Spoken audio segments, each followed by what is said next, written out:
ಎಲ್ಲರಿಗೂ ನಮಸ್ಕಾರ. ಸನಾತನ ಕಥನಕ್ಕೆ ಸ್ವಾಗತ. ನಾನು ಸೌಮ್ಯ ಕೃಷ್ಣ ಹೆಗಡೆ.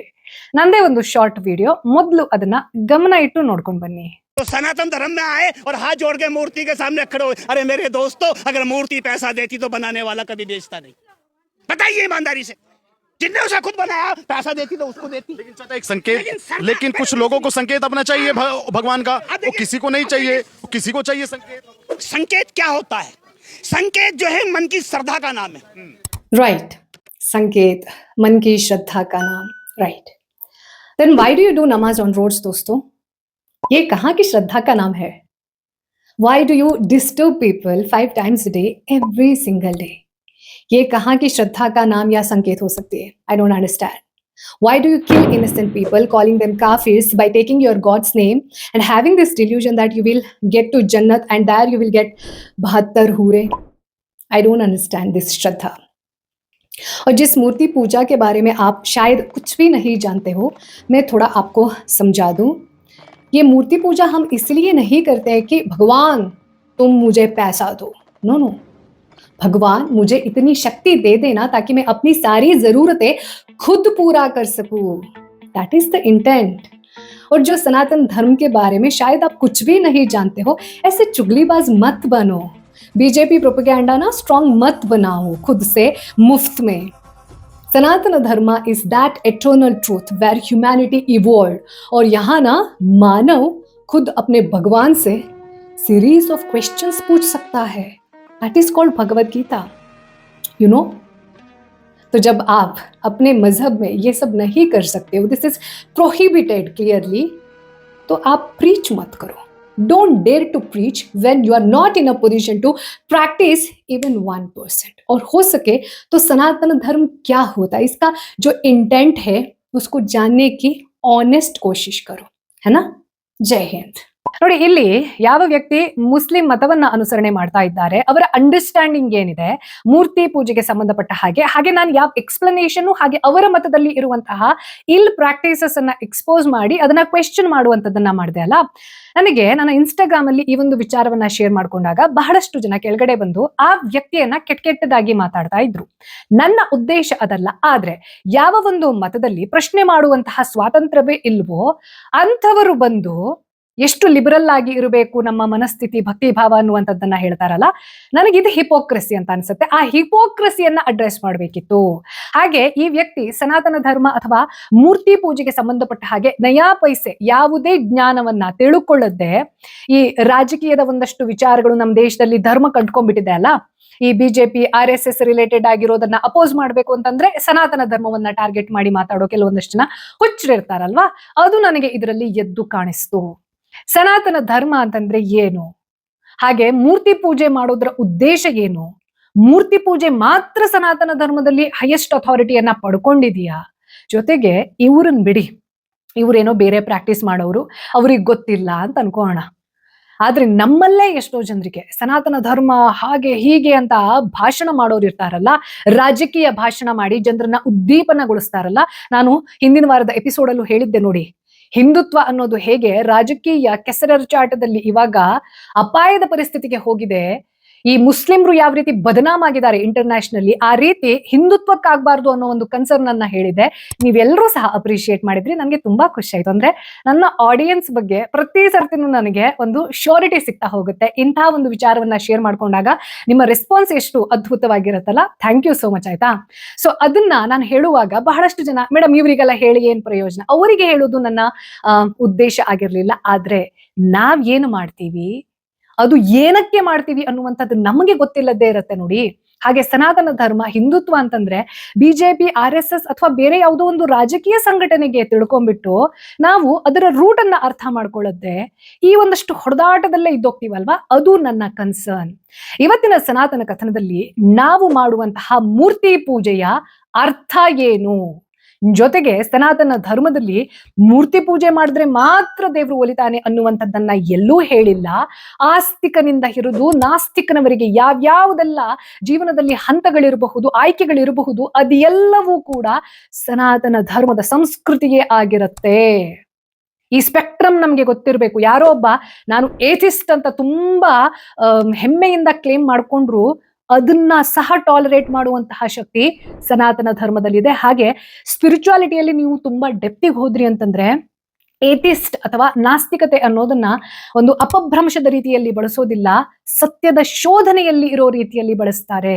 ನೀವು ಭಗತ್ ಸಿಂಗ್ ಅವರನ್ನ ಸರಿಯಾಗಿ ಓದಿದ್ರಿ ಅಂತಂದ್ರೆ ಅವರು ವೈ ಐ ಆಮ್ ಏಥಿಸ್ಟ್ ಅನ್ನೋದನ್ನ ಎಕ್ಸ್ಪ್ಲೇನ್ ಮಾಡ್ತಾ ಹೋಗ್ತಾರೆ ಒಂದು ಬುಕ್ ಅಲ್ಲಿ. ಅವ್ರು ಏನೋ ಕೆಟ್ಟದ್ದಾಗಿ ಮಾತಾಡಬೇಕು ಹಿಂದೂ ಧರ್ಮದ ಸಲುವಾಗಿ ಅನ್ನೋ ತರದಲ್ಲಿ ಬರ್ದಿರುವಂತದ್ದು ಅಲ್ವೇ ಅಲ್ಲ. ಅವರ ಜ್ಞಾನ ಅನ್ನುವಂಥದ್ದು ಎಷ್ಟು ವಿಶಾಲವಾಗಿತ್ತು ಅನ್ನೋದ್ರ ಬಗ್ಗೆ ನಮಗೆ ಈ ನಾಸ್ತಿಕ ವಾದ ಅನ್ನೋದು ಏನಿದೆ ಅಲ್ಲ, ಅದಕ್ಕೆ ಒಂದು ಬೇರೆ ಡೈಮೆನ್ಷನ್ ಅನ್ನ ಓಪನ್ ಮಾಡಿ ಒಂದು ಒಳ್ಳೆ ಅಪ್ರೋಚ್ ಅಲ್ಲಿ ಅದನ್ನ ಎಕ್ಸ್ಪ್ಲೇನ್ ಮಾಡ್ತಾ ಹೋಗ್ತಾರೆ. ಹಾಗಾಗಿ ಸನಾತನ ಧರ್ಮ ಅಂತಂದ್ರೆ ಇದೇ ಇಷ್ಟೇ ಅನ್ನೋ ತರದ ನ್ಯಾರೋ ಮೈಂಡೆಡ್ ಅಲ್ವೇ ಅಲ್ಲ. ಹಾಗಾದ್ರೆ ನಾವು ಮೂರ್ತಿ ಪೂಜೆನ ಏನಕ್ಕೆ ಮಾಡ್ತೀವಿ? 5 ಕಾರಣಗಳಿದಾವೆ. ಮೇಜರ್ ಹೇಳ್ತಾ ಇರೋದು ನಾನು. 5 ಕಾರಣಗಳಿಂದ ಮೂರ್ತಿ ಪೂಜೆ ಅನ್ನೋದ್ರ ಮೂಲಕ ನಾನು ಆ ಹೈಯೆಸ್ಟ್ ಎನರ್ಜಿ ಅಂತ ಏನ್ ಕರಿತೀವಲ್ವಾ, ಅವನನ್ನ ಸೇರಬಹುದಾದಂತಹ ಸಾಧ್ಯತೆಗಳು ಜಾಸ್ತಿ ಆಗುತ್ತೆ ಅಂತ ನಾವು ನಂಬಿದೀವಿ. ಆ ನಂಬಿಕೆ ಕೇವಲ ಯಾವುದೋ ಒಂದು ಬೇಸ್ಲೆಸ್ ರೀಸನ್ ಮೇಲೆ ಇಲ್ಲ, ಅದು ವರ್ಕ್ ಆಗುತ್ತೆ. This is the easiest and the most powerful way of reaching the highest energy ಅನ್ನೋದು ನಮ್ಮ ಪೂರ್ವಜರು ನಿರ್ವಿವಾದವಾಗಿ ಸೆಟ್ ಮಾಡ್ತಾ ಬಂದಿರೋದಕ್ಕೆ ಅದನ್ನ ನಾವು ಫಾಲೋ ಮಾಡ್ತಾ ಇದೀವಿ. ಯಾಕೆ ಹಿಂದೂಗಳು ಮೂರ್ತಿ ಪೂಜೆಯನ್ನ ಮಾಡ್ತಾರೆ? ಮೊದಲನೇ ಕಾರಣ, ಸಗುಣ ಬ್ರಹ್ಮನ್ ಅಂತಂದ್ರೆ ಏನು? ನಮ್ಮ ಆಧ್ಯಾತ್ಮ ಪ್ರಪಂಚದಲ್ಲಿ ಇವಾಗ್ಲೂ ಸಹ ನಾವು ದೇವರನ್ನ ಆಕಾರದಲ್ಲಿ ನೋಡೋದಿಲ್ಲ, ನಿರ್ಗುಣ ನಿರಾಕಾರ ಅಂತ ಕರಿತೀವಿ. ಆದ್ರೆ ಫಾರ್ಮ್ ಇಲ್ಲದೆ ಇರುವಂತಹ ಆ ದೊಡ್ಡ ಎನರ್ಜಿ ಫಾರ್ಮ್ ಅನ್ನ ಇಷ್ಟೇ ಇರೋ ನನ್ನ ಪುಟ್ಟ ಬ್ರೈನ್ಗೆ ಹೆಂಗ ಅರ್ಥ ಮಾಡಿಸ್ಲಿ ನಾನು? ಹಾಗಾಗಿ ಆ ನಿರಾಕಾರವಾಗಿರುವಂತಹ ನಿರ್ಗುಣನಾಗಿರುವಂತಹ ಪರಬ್ರಹ್ಮನನ್ನ ನಾನು ನನಗೆ ರಿಲೇಟ್ ಮಾಡಿಕೊಳ್ಳುವ ಸಲುವಾಗಿ ನನ್ನ ರೀತಿಯ ಆಕಾರವನ್ನ ಕೊಡ್ತೀನಿ. ನಮ್ಮ ಶಿವ, ಗಣಪತಿ, ಬೇರೆ ದೇವತೆಗಳು ಎಲ್ಲವೂ ಕೂಡ ಮೂರ್ತಿ ನಮ್ಮ ಹಂಗೆ 2 ಕೈ ಕಾಲು ಎಲ್ಲ ಇರುತ್ತಲ್ಲ, ಎಂತಕ್ಕೆ ಅದು? ಯಾಕೆಂತಂದ್ರೆ ನನ್ನ ದೇವರನ್ನ, ಅವನಿಗೆ ಕೊಡಬೇಕಾದಂತಹ ಆಕಾರವನ್ನ ನನ್ನ ರೀತಿಯಲ್ಲೇ ನಾನು ಕಲ್ಪಿಸಿಕೊಂಡಿರೋದು. ಅದರ ಅರ್ಥ ಏನು ಅಂತಂದ್ರೆ, ನನ್ನ ಈ ಪುಟಾಣಿ ಮೆದುಳಿಗೆ, ಆ ಒಂದು ಮೇಧಾಶಕ್ತಿಗೆ ಯಾವುದು ಸುಲಭವಾಗಿ ಅರ್ಥ ಆಗತ್ತೆ ಅಂತಂದ್ರೆ ನನ್ನ ರೀತಿಯೇ ಇರುವಂಥದ್ದು. ಫೆಮಿಲಿಯಾರಿಟಿ ಅಂತ ಕರೀತಾರೆ. ಸಗುಣ ಬ್ರಹ್ಮನ್, ನನ್ನ ದೇವರು ನನ್ನ ಹಾಗೆ ಇದ್ದಾನೆ ಅಂತಂದ್ರೆ ಅವನಿಗೆ ಒಂದು ಚಂದದ ಆಕಾರವನ್ನ ಕೊಡೋಣ. ನಾನು ಏನೇನ್ ಆಭರಣವನ್ನ ಹಾಕೋತೀನಿ, ನಾನು ಏನ್ ಅಲಂಕಾರವನ್ನ ಮಾಡ್ಕೋತೀನಿ, ನನ್ನ ದೇವರಿಗೂ ಹಾಕೋಣ. ಈ ಒಂದು ಕಾರಣದಿಂದ ಸಗುಣ ಬ್ರಹ್ಮನ್, ನಾನು ನನ್ನ ದೇವರು ಇಬ್ರು ಒಂದೇ ರೀತಿ ಇದೀವಿ ಅನ್ನೋ ತರದಲ್ಲಿ. ಹಾಗೆ ಇದನ್ನ ನೀವು ಅಧ್ಯಾತ್ಮದಲ್ಲಿ ನೋಡಕ್ ಹೋದ್ರಿ ಅಂತಂದ್ರೆ ಆತ್ಮ ಹಾಗೂ ಪರಮಾತ್ಮ ಎರಡೂ ಒಂದೇ ಹೇಳ್ತೀವಿ ಅಂತಂದ್ರೆ ಇವರಿಬ್ಬರ ಆಕಾರ ಕೂಡ ಒಂದೇ ಆಗಿರ್ಬೇಕು ಅನ್ನೋ ತರದಲ್ಲಿ ನಾನು ಅದನ್ನ ಆ ಒಂದು ಲೆವೆಲ್ಗೆ ಇಳಿಸಿಕೊಂಡಿರುವುದು. ಅರ್ಥ ಏನು? ಮೂರ್ತಿ ಪೂಜೆ ಅನ್ನುವಂಥದ್ದು ಎಲ್ಲರಿಗೂ ಅರ್ಥವಾಗಬಲ್ಲ ಹಾಗೆ ಆ ಪರಮಾತ್ಮನ ಒಂದು ಏನು ಶಕ್ತಿ ಅನ್ನುವಂಥದ್ದಿರುತ್ತೆ, ಅದಕ್ಕೆ ನಾವು ಎಬ್ಸ್ಟ್ರಾಕ್ಟ್ ಆಗಿ ಯಾವುದೋ ಒಂದು ವಿಶಾಲವಾಗಿರುವಂತಹ ವಿಚಾರ, ಇವಾಗ ಆಕಾಶ ಇಟ್ಕೊಂಡ್ಬಿಟ್ವಿ ತಿಳ್ಕೊಳ್ಳಿ, ಆಕಾಶದಷ್ಟು ದೊಡ್ಡ ಅಂತ ಹೇಳಿದ್ರೆ ಏನ್ ಅದಕ್ಕೆ, ಅದರ ಅಳತೆ ಏನು, ಗಾತ್ರ ಏನು, ಎಲ್ಲಿ ಫೋಕಸ್ ಮಾಡ್ಲಿ, ಯಾವುದ್ರ ಮೇಲೆ ನನ್ನ ಗಮನ ಇರಬೇಕು ಗೊತ್ತಾಗೋದಿಲ್ಲ. ಹಾಗಾಗಿ ಅದಕ್ಕೆ ಒಂದು ಆಕಾರವನ್ನ ಕೊಟ್ಟು ಇದನ್ನ ನಾನು ದೃಷ್ಟಿಸಿ ನೋಡ್ಬೇಕು. ಫೋಟೋ ಇರಬಹುದು, ಮೂರ್ತಿ ಇರಬಹುದು, ಇದು ನನಗೆ ಸುಲಭ ಆಗ್ಲಿ ಅಂತ ಮಾಡ್ಕೊಂಡಿರೋದು. ದೇವರಿಗೇನೂ ಫರಕ್ ಬೀಳಲ್ಲ, ನಾನು ಪೂಜೆ ಮಾಡ್ಲಿ ಮಾಡದ್ದೇ ಇರ್ಲಿ, ದೇವರಿಗೆ ಯಾವುದೂ ಕೂಡ ಫರಕ್ ಬೀಳೋದಿಲ್ಲ. ಆದ್ರೆ ನನ್ನ ದೃಷ್ಟಿ ಅನ್ನುವಂಥದ್ದು, ನನ್ನ ಜೀವನದ ಉದ್ದೇಶ ಅನ್ನುವಂಥದ್ದು ಏನಿದೆ ಅದು ಆ ಪರಮಾತ್ಮನ ಜೊತೆ ಪ್ಯಾರಲಲ್ ಆಗಿ ಅಲೈನ್ ಆಗಿ ಇರಬೇಕು ಅನ್ನೋ ಕಾರಣಕ್ಕೋಸ್ಕರ ನನ್ನ ಗುಣದ್ದೇ ಸಗುಣ ಬ್ರಹ್ಮನನ್ನ ನಾನು ಸೃಷ್ಟಿ ಮಾಡ್ಕೊಂಡಿರೋದು. ಇದು ಕಾರಣ. ಎರಡನೇದು ಧಾರಣ. ಈ ಅಧ್ಯಾತ್ಮದಲ್ಲಿ, ಸ್ಪಿರಿಚುವಲ್ ವರ್ಲ್ಡ್ ಅಲ್ಲಿ ನಾವು ನಮ್ಮ ಮೊಟ್ಟ ಮೊದಲ ಹೆಜ್ಜೆ ಏನಾದ್ರೂ ಅಲ್ಲಿ ಇಡ್ತೀವಿ ಅಂತಂದ್ರೆ ಧ್ಯಾನದ ಬಗ್ಗೆ ಮಾತಾಡ್ತಾರೆ ಅಲ್ಲಿ, ಹೌದಾ? ಧ್ಯಾನ ಅಂತಂದ್ರೆ ಏನು, ಏನ್ ಮಾಡ್ತೀವಿ ಅದರಲ್ಲಿ? ಯಾವುದೋ ಒಂದು ವಿಚಾರಕ್ಕೆ ಸಂಬಂಧಪಟ್ಟ ಹಾಗೆ. ಸಾಮಾನ್ಯವಾಗಿ ಇವಾಗ ಧ್ಯಾನ ಕಲಿಸೋರೆಲ್ಲ ಹೇಳೋದೇನು ಅಂತಂದ್ರೆ ಕಣ್ಣು ಮುಚ್ಕೋಬೇಕು, ನಮ್ಮ ಹಣೆ ಭಾಗ ಏನಿರುತ್ತೆ ಆಜ್ಞಾಚಕ್ರ ಅಂತ ಏನ್ ಕರೀತಾರಲ್ವಾ, ಆ ಹಣೆ ಭಾಗದಲ್ಲಿ ನಾವು ಕಾನ್ಸಂಟ್ರೇಷನ್ ಅನ್ನ ಮಾಡಬೇಕು, ಹೌದಾ? ಆ ಕಾನ್ಸಂಟ್ರೇಷನ್ ನ ಸಲುವಾಗಿ ಆ ಒಂದು ಧಾರಣಾ ಮನಸ್ಥಿತಿ ಅಂತಂದ್ರೆ ಏನನ್ನ ನಾನು ಫೋಕಸ್ ಮಾಡ್ತಾ ಇದೀನೋ ಅದೇ ನನ್ನ ಜೀವನದಲ್ಲಿ ಅಡಾಪ್ಟ್ ಆಗತ್ತೆ. ಇನ್ನೂ ಈಸಿಯಾಗಿ ನಿಮ್ಗೆ ಹೇಳ್ಬೇಕು ಅಂತಂದ್ರೆ, ನಾವು ಇನ್ಸ್ಟಾಗ್ರಾಮ್ ಅಲ್ಲಿ ಹಿಂಗ್ ರೀಲ್ ಅನ್ನ ನೋಡ್ತಾ ಇರ್ಬೇಕಿದ್ರೆ ಸ್ಕ್ರೋಲ್ ಮಾಡ್ತಾ ಇರ್ತೀವಲ್ವಾ, ಆ ಸ್ಕ್ರೋಲ್ ಮಾಡ್ತಾ ಮಾಡ್ತಾ ಮಾಡ್ತಾ ಎಲ್ಲಿ ಸ್ಟಾಪ್ ಆಗ್ತೀವಿ ಅಥವಾ ಅದನ್ನ ಲೈಕ್ ಮಾಡ್ತೀವಿ, ನೆಕ್ಸ್ಟ್ ಅಂಥದ್ದೇ ವಿಚಾರದ ಕಾಂಟೆಂಟ್ ವಿಡಿಯೋ ಅನ್ನೋದು ನಮಗೆ ತೋರಿಸ್ತಾ ಹೋಗುತ್ತೆ. ಹೌದಾ? ಹಾಗೆ ಈ ಧಾರಣ ಕೂಡ ನಾವು ಯಾವುದನ್ನ ಫೋಕಸ್ ಮಾಡಿ ನೋಡ್ತಾ ಇರ್ತೀವಿ ಅದೇ ನಮ್ಮ ಜೀವನದಲ್ಲಿ ರಿಯಾಲಿಟಿ ಆಗ್ತಾ ಹೋಗುತ್ತೆ. ನಾವು ಕೆಟ್ಟದ್ದನ್ನ ಫೋಕಸ್ ಮಾಡಿದ್ವಿ ಅಂತಂದ್ರೆ ಅದೇ ರಿಯಾಲಿಟಿ ಆಗುತ್ತೆ, ಅಥವಾ ಅಂಥದ್ದೇ ನಮ್ಮ ಕಣ್ಣಿಗೆ ಬೀಳತ್ತೆ, ಧಾರಣೆ ಆಗುತ್ತೆ. ಒಳ್ಳೇದನ್ನ ಮಾಡಿದ್ವಿ ಅಥವಾ ಯಾವ್ದಾದ್ರು ಉದಾತ್ತ ಅಂಶಗಳತ್ತ ಕಾನ್ಸಂಟ್ರೇಷನ್ ಕೊಟ್ವಿ ಅಂತಂದ್ರೆ ಅಲ್ಗೋರಿದಮ್ ಕೂಡ ಹಾಗೆ ಸೆಟ್ ಆಗತ್ತೆ. ಈ ಒಂದು ಕಾರಣದಿಂದ ಅದು ನನ್ನ ಜೀವನದಲ್ಲಿ ಆ ಒಂದು ಭಾವ ಅನ್ನುವಂಥದ್ದು, ಆ ಹೈಯೆಸ್ಟ್ ಎನರ್ಜಿ ಅನ್ನೋದು ನನ್ನ ಜೊತೆಗಿದೆ ಅನ್ನುವಂತಹ ನಂಬಿಕೆ ಅನ್ನೋದು ಇರಬೇಕು ಅಂತಂದ್ರೆ, ಆ ಧಾರಣಾ ಮನಸ್ಥಿತಿ ಬರಬೇಕು ಅಂತಂದ್ರೆ ನನಗೆ ಒಂದು ಫೋಕಸ್ ಬೇಕು. ಇದು ಎರಡನೇದು. ಮೂರನೇದು ಪ್ರಾಣ ಪ್ರತಿಷ್ಠಾಪನೆ. ಇದನ್ನ ನೀವು ಬಹಳ ಕೇಳಿರ್ತೀರಾ. ಯಾಕೆಂತಂದ್ರೆ ಯಾವಾಗ ರಾಮ್ಲಲ್ಲಾ ಪ್ರಾಣ ಪ್ರತಿಷ್ಠೆ ಅನ್ನೋದು ನಡೀತು, ಅದು ಯೂನಿವರ್ಸಲಿ ಆ ವರ್ಡ್ ಅನ್ನೋದು ಹರಿದಾಡೋಕ್ ಶುರುವಾಯ್ತು. ಈ ಪ್ರಾಣ ಪ್ರತಿಷ್ಠಾಪನೆ ಅಂತಂದ್ರೆ ಏನು? ಒಂದು ಶಿಲ್ಪ ಇದ್ದಿದ್ದು ಮೂರ್ತಿ ಆಗೋದು ಹೆಂಗೆ? ಆ ಮೂರ್ತಿ ಯಾವಾಗ ಗರ್ಭಗುಡಿಯಲ್ಲಿ ಹೋಗಿ ಪ್ರಾಣ ಪ್ರತಿಷ್ಠಾಪನೆಯನ್ನ ಮಾಡಿಸ್ಕೊಳ್ಳುತ್ತೆ, ಆವಾಗ ಅದನ್ನ ನಾವು ವಿಗ್ರಹ ಅಂತ ಕರಿತೀವಿ. ಇದಕ್ಕೆ ಏನಪ್ಪಾ ಹಂಗಾದ್ರೆ ಸೈನ್ಸ್ ಅಥವಾ ಲಾಜಿಕ್ ಅಂತಂದ್ರೆ, ಈಗಾಗಲೇ ನಾನು ಒಂದು ಡಿಟೇಲ್ ಆಗಿರೋ ಎಪಿಸೋಡ್ ಮಾಡ್ಬಿಟ್ಟಿದ್ದೀನಿ ಇದ್ರ ಬಗ್ಗೆ. ಯಾಕೆಂದ್ರೆ ಅಷ್ಟು ದೊಡ್ಡದಿದೆ, ಅದು ಅಷ್ಟು ಚಂದ ಇದೆ. ಅದು ಪ್ರಾಣ ಪ್ರತಿಷ್ಠಾಪನೆ ಅನ್ನುವಂಥದ್ದು ಮಾಡ್ತೀವಲ್ವಾ, ಒಂದು ವಿಗ್ರಹದ ಒಳಗಡೆ ಪ್ರಾಣವನ್ನ ನಾವು ಹೇಗೆ ಹಾಕ್ತೀವಿ. ಮನುಷ್ಯ, ನಾನು ಹುಲು ಮಾನವ, ದೇವರ ಪ್ರತೀಕವಾಗಿರುವಂತಹ ಒಂದು ಮೂರ್ತಿಯಲ್ಲಿ ಅದ್ ಹೆಂಗೆ ಪ್ರಾಣ ಪ್ರತಿಷ್ಠಾಪನೆ ಮಾಡಕ್ ಸಾಧ್ಯ? ಇದನ್ನ ಹೆಂಗ್ ಅರ್ಥ ಮಾಡ್ಕೊಳ್ಬೇಕು ಲಾಜಿಕಲಿ ಅನ್ನೋದನ್ನ ಈಗ ಆಲ್ರೆಡಿ ಎಕ್ಸ್ಪ್ಲೇನ್ ಮಾಡಿದೀನಿ. ಈ ವಿಡಿಯೋ ಮುಗಿದ ತಕ್ಷಣ ಎಂಡ್ ಸ್ಕ್ರೀನ್ ಅಲ್ಲಿ ನಿಮಗೆ ಒಂದು ವಿಡಿಯೋ ಕಾಣಿಸುತ್ತೆ, ಅದ್ರದ್ದು ಥಂಬ್ನೇಲ್ ಕಾಣಿಸುತ್ತೆ, ರಾಮ್ಲಲ್ಲಾನ ಒಂದು ಥಂಬ್ನೇಲ್ ಇರುತ್ತೆ. ದಯವಿಟ್ಟು ಅದನ್ನ ನೋಡಿ. ಇದು ಮೂರನೇ ಕಾರಣ, ಪ್ರಾಣ ಪ್ರತಿಷ್ಠೆ ಅನ್ನುವಂಥದ್ದು. ನಾಲ್ಕನೇದು ಭಕ್ತಿ. ನಾವು ಅದೆಷ್ಟೇ ನಾನು ಮತ್ತೆ ಪರಮಾತ್ಮ ಅನ್ನುವಂಥದ್ದು ಒಂದೇ ಅನ್ಕೊಂಡ್ರೂ ಸಹ ನನ್ನ ತಾಕತ್ತು ಅನ್ನೋದು ಅಥವಾ ನನ್ನ ಪರಿಮಿತಿ ಅಂತ ಇರುತ್ತಲ್ಲ, ಎಲ್ಲದೂ ಕಂಟ್ರೋಲ್ ಮಾಡುವಂತಹ ತಾಕತ್ತು ಮನುಷ್ಯನ ಹತ್ರ ಇಲ್ಲ. ಹಾಗಾಗಿ ನನಗಿಂತ ಒಂದು ಸರ್ವಶಕ್ತವಾಗಿರುವಂತಹ ಎನರ್ಜಿ ಏನಿದೆ, ನಾವು ದೇವರು ಅಂತ ಕರಿತೀವಲ್ವಾ, ಅದಕ್ಕೆ ನಾನು ಸರೆಂಡರ್ ಆಗ್ತೀನಿ. ಇದೊಂದು ಬ್ಯೂಟಿಫುಲ್ ಇಮೋಷನ್. ಇದನ್ನ ಭಕ್ತಿ ಅಂತ ಕರಿತೀವಿ. ಆ ಭಕ್ತಿಯನ್ನ ನಮ್ಮೊಳಗಡೆ ಇನ್ವೋಕ್ ಮಾಡೋಕು ಕೆಲವೊಂದಷ್ಟು ಪ್ರೊಸೀಜರ್ ಇದೆ, ರಿಚುವಲ್ಸ್ ಇದೆ. ನಾವು ದೇವಸ್ಥಾನಕ್ಕೆ ಹೋದಾಗ ಗಂಟೆಯನ್ನ ಬಾರಿಸೋದ್ರಿಂದ ಹಿಡಿದು ಅಲ್ಲಿ ಪ್ರಸಾದ ತಗೊಳ್ಳೋವರೆಗೂ ಏನೇನೆಲ್ಲ ರಿಚುವಲ್ಸ್ ಅನ್ನೋದು ನಡೆಯುತ್ತಲ್ವಾ, ಅದು ಎಲ್ಲದೂ ಕೂಡ ಮಾಡಿರೋದು ಏನಕ್ಕೆ ಅಂತಂದ್ರೆ ನಮ್ಮ ಒಳಗಡೆ ಇರುವಂತಹ ಆ ಭಕ್ತಿ ಅನ್ನುವಂತಹ ಭಾವನೆಯನ್ನ ಜಾಗೃತಗೊಳಿಸುವ ಸಲುವಾಗಿ. ಇದು ನಾಲ್ಕನೇದು. ಐದನೇದು ಏನು ಅಂತಂದ್ರೆ ಆತ್ಮೀಯ ಸಂಬಂಧ. ಯಾರ ಜೊತೆ? ಆ ಹೈಯೆಸ್ಟ್ ಎನರ್ಜಿಯ ಜೊತೆ. This is the beauty of ಸನಾತನ ಧರ್ಮ. ಬಾಕಿ ಎಲ್ಲ ಮತದಲ್ಲಿ ಅಥವಾ ಆ ಒಂದು ಕಲ್ಚರ್ ಅಲ್ಲಿ ದೇವರು ಅಂತಂದ್ರೆ ಮೇಲ್ಗಡೆಯಿಂದ ಯಾರೋ ಒಬ್ಬ ನೋಡ್ತಾ ಇರ್ತಾನೆ, ಅವನು ಕೆಟ್ಟದನ್ನ ಮಾಡಿದ್ರೆ ಪನಿಷ್ ಮಾಡ್ತಾನೆ, ಟಾರ್ಚರ್ ಮಾಡ್ತಾನೆ, ಹಿಂಗಿದ್ದೆಲ್ಲ ನರೇಷನ್ ಇದೆ. ಅವರ ಧರ್ಮ ಗ್ರಂಥಗಳಲ್ಲೂ ಕೂಡ ಇದೆ, ಏನೇನೆಲ್ಲ ಫಾಲೋ ಮಾಡ್ತಾರಲ್ಲ, ಇನ್ಕ್ಲೂಡಿಂಗ್ ಆಲ್ ಏಬ್ರಹಾಮಿಕ್ ರಿಲಿಜನ್ಸ್. ನೀನ್ ಹಂಗ್ ಮಾಡಿದ್ರೆ ದೇವ್ರು ನಿನ್ನನ್ನ ಹಿಂಗ್ ಶಿಕ್ಷೆ ಕೊಡ್ತಾನೆ, ನೀನ್ ಇದು ಮಾಡ್ಲಿಲ್ಲ ಅಂತಂದ್ರೆ ನೀನು ನರಕಕ್ಕೆ ಹೋಗ್ತೀಯ, ಈ ತರದ್ದೆಲ್ಲ ಇದೆ ಅಲ್ಲ. ನಮ್ಮದ್ರಲ್ಲಿ ಗರುಡ ಪುರಾಣ ಅನ್ನುವಂಥದ್ದು ಏನಿದೆ, ಅದರಲ್ಲಿ ಹಿಂಗಿದ್ ಕೆಲವೊಂದಷ್ಟು ಶಿಕ್ಷೆಗಳನ್ನ ಹೇಳ್ತಾ ಹೋಗ್ತಾರೆ. ಅದು ಏನಕ್ಕೆ ಅನ್ನೋದನ್ನ ನಾನು ಈಗಾಗಲೇ ಗರುಡ ಪುರಾಣಂನ ರಿಲೇಟೆಡ್ ಆಗಿರುವಂತಹ ಒಂದು ವಿಡಿಯೋದಲ್ಲಿ ಮಾಡಿದೀನಿ, ಅದನ್ನ ನೋಡಿ ಥಂಬ್ನೇಲ್ ಇದು ಆಯ್ತಾ.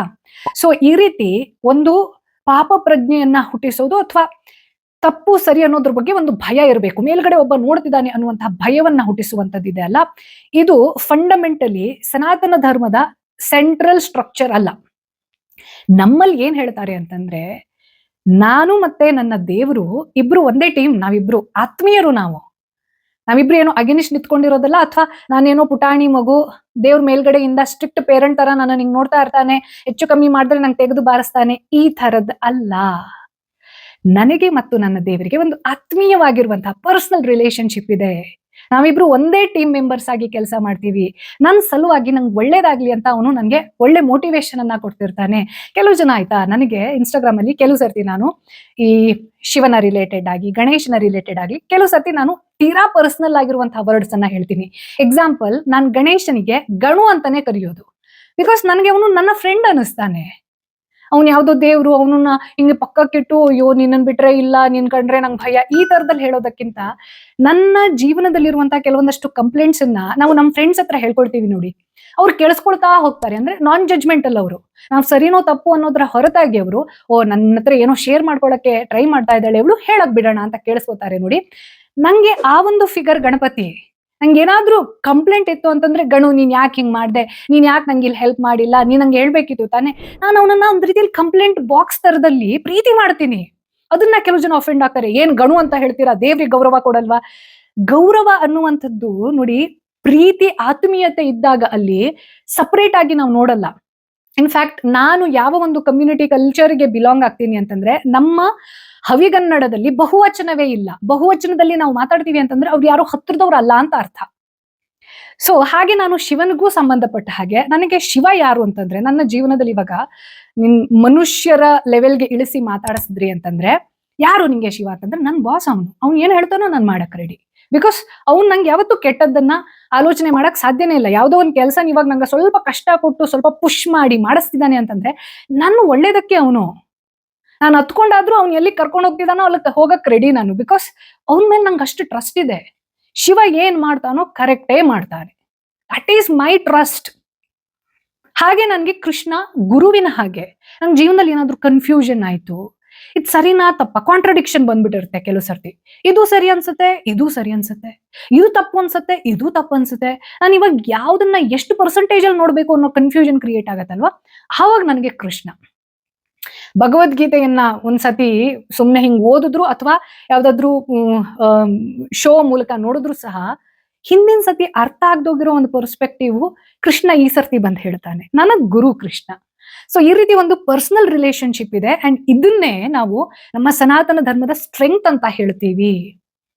ನನಗೆ ಮತ್ತು ನನ್ನ ದೇವರಿಗೆ ಒಂದು ಆತ್ಮೀಯ ಸಂಬಂಧ ಇದೆ ಅಂತಂದ್ರೆ, ಇಲ್ಲಿರುವಂತಹ ಆತ್ಮ ಹಾಗೂ ಪರಮಾತ್ಮ ಇಬ್ಬರು ಕಾರ್ಡಿಯಲ್ ರಿಲೇಷನ್ ಅಲ್ಲಿ ಇದ್ದಾರೆ.